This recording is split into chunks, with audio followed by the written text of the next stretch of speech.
Good morning. So it actually is morning today and I'm right outside Macy's, and there's those people out there that are collecting donations that, you know, like shake the little bell thing, and I've only ever seen that before in the Friends episode with Phoebe. If anyone knows what I'm talking about, please let me know. Anyway, I'm walking to get coffee right now and I can't believe I'm like so nonchalantly vlogging in public, walking past everyone. Like, if you know this for me, this is like a big deal. But I feel like my tolerance is just I don't give a fuck anymore. But anyway, I checked out of the hotel at 12 on the dot. I got a shower in, I got everything in, and it was amazing. And yeah, I had a really smooth process with it today. But yeah, right now I'm going to get my coffee because that's what I need right now, very much so. And it's also a beautiful sunny day today, which is ironic because the entire trip has been so fucking rainy. As you can see, it's very beautiful outside. As you can see, it's blue skies all around.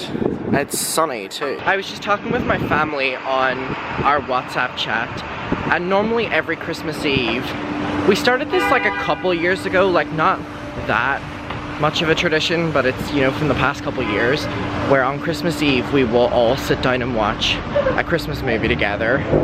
And a couple years ago we actually watched Miracle on 34th Street, the 1994 version. I know that there's one from like the 40s or something like that, but the 1994 one, we watched it a couple years ago. I'm like begging them all to let us watch it again this year for our Christmas movie, because I stayed on 34th Street this year, and I just feel that, again, because my mom and dad stayed on it as well, there's like so many memories now that could be attached with that movie that was never there originally. So fingers crossed that they let me get my way. I normally get my way.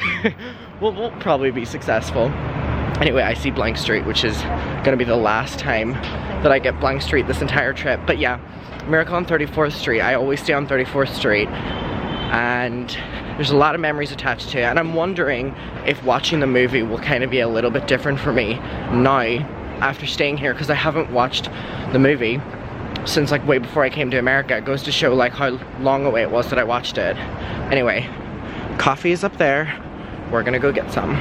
Okay, so I am at JFK right now. I just arrived, and my suitcase was 18 kg, so it went from 14 kg to 18 kg with dog toys, but my allowance is 23 kg, so I was well under. Now the thing is, I thought my suitcase was gonna be way heavier than what it is, so I put some of the dog toys in my security. Were looking at me really weird for filming. I came like outside to film because I was like too nervous. But anyway, I put a couple of the dog toys in my hand luggage because I was like, oh, to take down on the weight or whatever. But the thing is, every time I'm like moving and taking a step now, it's my bag is going like with like the squeaky dog toys. So I didn't factor that in.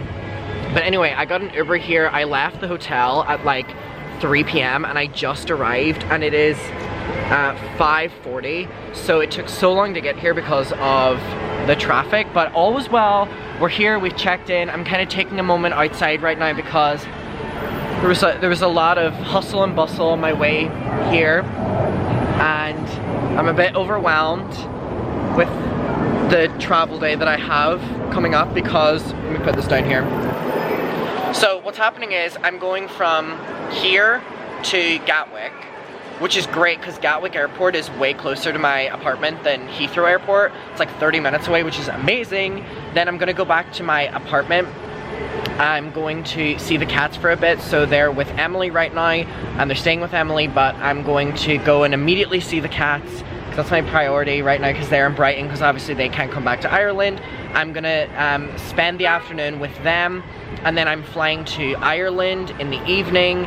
So I'm not gonna sleep on this flight because I can't sleep on flights, even though this is a red-eye flight. This is an overnight flight, which I despise. And all my friends out here were like, oh my god, you have a red-eye flight? Like, good on you. Like, we love overnight flights. And I'm like, why? And they're like, because you can just sleep it off. And I'm like, babe, I don't sleep on flights. I like co-pilot in my head the entire time. But everything's gonna be fine, everything's gonna be fine. My Nana sent me a message and she was like, I'll be praying for you. And she was like, say a prayer before your flight. I'm not a super religious person, but I will say a prayer before my flight. And then I'm gonna be flying to Ireland, and then I have to get the bus to Derry. So I'm not gonna get back to Derry until like midnight on Tuesday. So I'm gonna be traveling. There is like planes taking off from like over here, like every 30 seconds. It's insane. And there's ones landing like every minute. So I'm gonna get back to Derry at like midnight on Tuesday, which is terrifying. And the reason I'm getting a little bit stressed because it's currently 5 a.m. or 5 p.m. here, and it's, I don't know, like 11 p.m. or something back home, and I'm gonna arrive at 8 a.m. and then I'm also traveling tomorrow, so I'm like traveling for like 2 days straight to get home. But I'll be home for Christmas. I'm gonna be able to see the boys, as in the kitty cats. I'm gonna be able to see the girls, as in the girl dogs. And I'm very excited. So I'm hoping for not that big of a line at security, because I definitely need a moment outside of JFK here, which is one of the most stressful places in the entire fucking world, to kind of breathe and be at peace. So that's what I'm doing out here, and I'm just, you know, calming myself down and doing my like pre-security rituals whenever you're like locked in the airport. There's flights taking off just constantly. Can you see? You could have seen that, right? It's crazy. So anyway, that is the update. What I did in New York today was I went to Soho and I walked around for a bit, but I really didn't do anything that was worth filming. I was literally just like passing the time because I had to, you know, check my bags into my hotel so that I could pick them up later. So that was kind of what I did. Again, I said this in my video yesterday, but I'm like, normally at this stage, I would go in, I would get a nice glass of wine, and it would calm my nerves for the flights. Can't do that here. Can't do that here. So we're gonna be roughing the flight. We're gonna be roughing the flight. But it's gonna be fine. We're gonna have a nice time. And that's the update. So yeah, we're at JFK. I think I've said that. Oh, there we go, a New York taxi cab. Next stop, Brighton. All right, okay. I love you, and I will see you soon. Hi. My God, this is bleak. This will serve as the final boarding call for American Airlines flight. Nope, it's not me. It is currently about to be 10 p.m. and our flight was supposed to leave at like 7:45 or something like that. And it keeps being pushed back because there's an issue, or I don't even care that you're getting an unflattering angle. Do I have sauce right here from my pizza earlier? I do. I've been walking around like that. Nice. They keep pushing the flight back, and they said that there's an issue in London. So we're flying into London. They said there's an issue in London, and there's some reason we can't fly into London anymore. And I wouldn't be surprised if they flat out cancel the flight. Like, let me show you what's going on behind me right here. Like, you can see all of the people up getting their like money and stuff like that, because a lot of people are getting vouchers and shit like that. I don't want a voucher, I just want to get on my flight home, or put us on a different flight or something. There's like 4 flights to London, and ours is like the only one that has been like affected like this. So I've just been like sitting on the fucking floor of JFK now for like 2 hours, and there seems to be food vouchers, $19 I don't know if you heard that, but a guy walked by and was like, just got food vouchers for $19. It's a couple pints in it. So people are now going to the bar, so I guess that means that our flight is not going to be anytime soon. That everyone is now getting to go to the bar and go to the restaurants. And of course I can't drink. So they're giving out alcohol vouchers and I can't even fucking drink.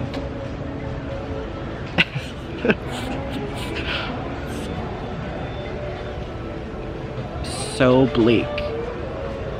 I swear I still have like pizza sauce here. Hold on. Do I? I think I do. Possibly, or a spot or something. This is so bleak. So we were supposed to get in at like 7 a.m. I mean, if we were to leave now, we're only getting in at like 10 a.m. So I don't know. I wouldn't be surprised if they flat out cancel the entire shit. Well, that's the update. Love you, JFK.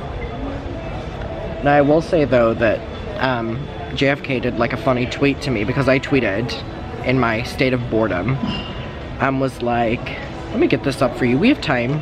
Hold on, let me use my knee as a tripod. Nope, not gonna work. I tweeted and said, this is a final boarding call for American Airlines flight 4300. Don't rub it in. We don't have a final boarding call. All ticketed and confirmed passengers, please make your way to door. Anyway, I said airports should have roller coasters implemented into the terminals to ease with wait times.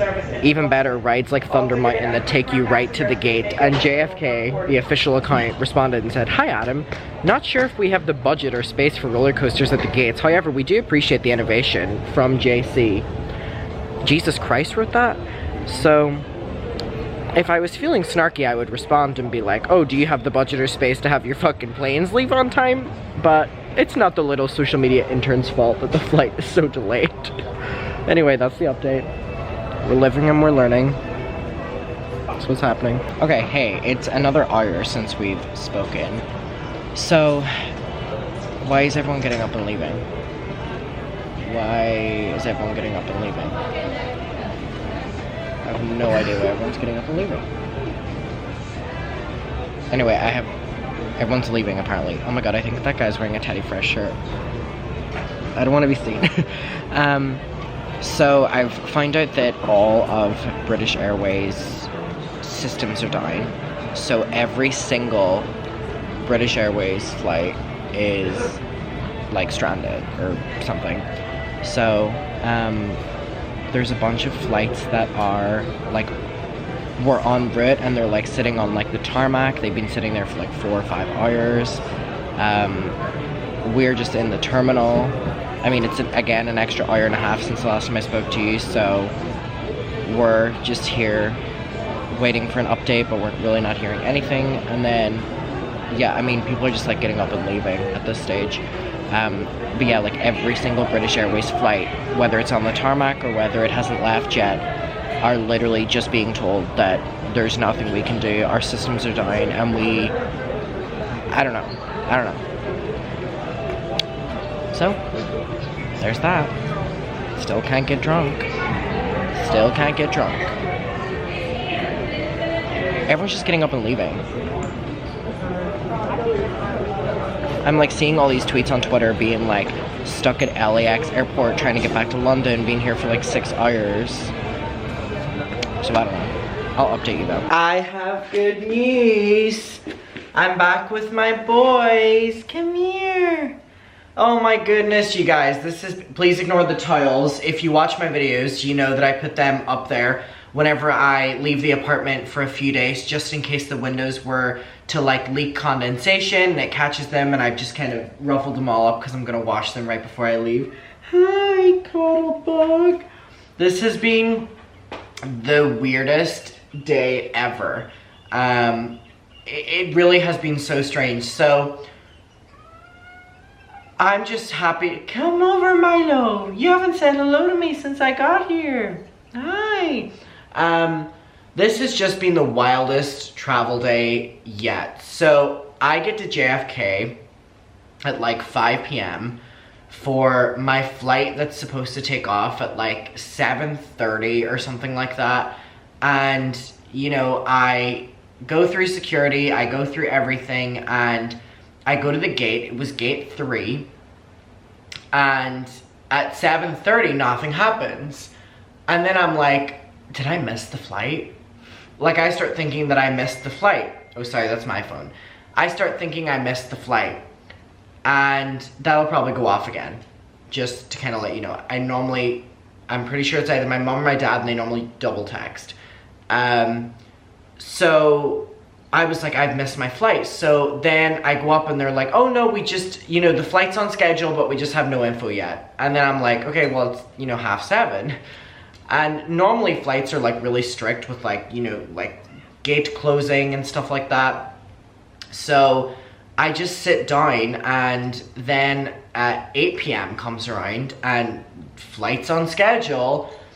8:30 comes around, flights on schedule. 9, 9:30, 10, 10:30, 11, 11:30. And it was at 12 that we finally get told what was happening, which is that every single British Airways flight out of JFK, and actually, I have hair on my face, out of like every airport in America, I guess, was grounded and wasn't allowed to fly. And we were actually, counting my blessings, we were one of the few people that were not actually on the planes on the tarmac, who were there for like 7 hours. We were just at JFK and like the crammed little terminal for international departures for like 7 hours, 8 hours. And it basically was that their systems were down and they couldn't get access to any of their flight maps. So the planes literally had nowhere to go. Like the planes would not know where the route was, and the pilots would not be able to drive the planes. So they released a statement that's like, all flights may get cancelled tonight. So then there's just so much fighting that's going on at the airport, and it's not the per worker's fault at all, but told you, double, it would go off. Told you. It was so crazy because then people were getting angry at the workers, and it wasn't the workers' fault. The workers also don't like being delayed, but anyway. So, like, I wasn't even getting angry at anyone. I was just kind of like, this is really frustrating, but I was just kind of keeping it, you know, inwards because it's not their fault. They want everything to be working as well. They don't want to have to deal with all this shit. So at like 12, they tell us that the systems are still down, but British Airways have created manual flight paths for a couple of, your nails are really long when they're digging into me. They've created manual flight paths for a couple of the flights, and they're gonna continue. So like London Heathrow, London Gatwick, and a couple other ones were getting to go ahead because they spent a couple hours creating manual flight paths because the systems were down, so they couldn't get the automatic systems. And that was basically what our flight was. So I kind of had a lot of anxiety on our flight around the fact that we had a manually drawn path that our pilot was following, and that was kind of alarming. But anyway, we ended up taking off at 1 a.m. We were supposed to arrive in London at 6:30 a.m. We end up arriving in London at 2 p.m., 2:30 p.m. or something like that. So I've now arrived back in Brighton and it's like 4 p.m. and my flight to Belfast is at like 6:45, which I thought was gonna be plenty of time considering I was getting in the morning. Milo, where's your manners? He's scratching on the sofa. That is not allowed. That is not allowed. Just because you're back doesn't mean it's allowed. Anyway, Tyler's being really, really, really sweet. I'm just don't want him on my lap again for right now. Wow, I seem to be a really busy person today because he needs his nails cut and they're, or at least filed down a bit, and they're like jagging into me, but I missed you so much. So that's the update, that's what happened. What was so annoying was the only compensation that they gave us was $19 alcohol voucher, which I couldn't even use. So that was frustrating, but anyway, we're here. I really don't want to fly home to Ireland today. I don't even know if I have that travel in me because I didn't sleep on the flight. It was also like the worst turbulence in the flight, but it was like manageable. I was like, oh, I'm on Thunder Mountain. It wasn't that bad. I was just happy to be on the flight. What I am gonna do right now is take off my tattoo peel. Oh my God, Tyler, your hairs. Yeah, I really couldn't be fucked to go home anymore today. I really wish I was just staying in Brighton after all of that, but may as well get it all over and done with. So anyway, that's the update, but I am gonna go take my tattoo peel off right now because it's 4 days since I got the tattoo. Isn't that crazy? Okay, so I just made it to Gatwick Airport. I'm standing in the little smokers area because it's actually quite warm and cozy in here, but I just made it and I am struggling. I just fell asleep in the Uber and it was so embarrassing. He had to like wake me up. It was really, really, really humiliating. But anyway, I'm like really holding on by, I'm like, if I close my eyes for long enough, I will fall asleep, because I've now been up for like over 24 hours, and I slept 3 hours the previous night, so I'm like on 3 hours of sleep over like 28 hours or something like that. So anyway, I got to see the cats. It was really nice seeing them, and I'm now going to attempt to get my flight on time. I think I should be in time. Everything should be fine. I've packed everything into this little carry-on and my other carry-on. Sorry, I'm like really personality-less right now. I apologize.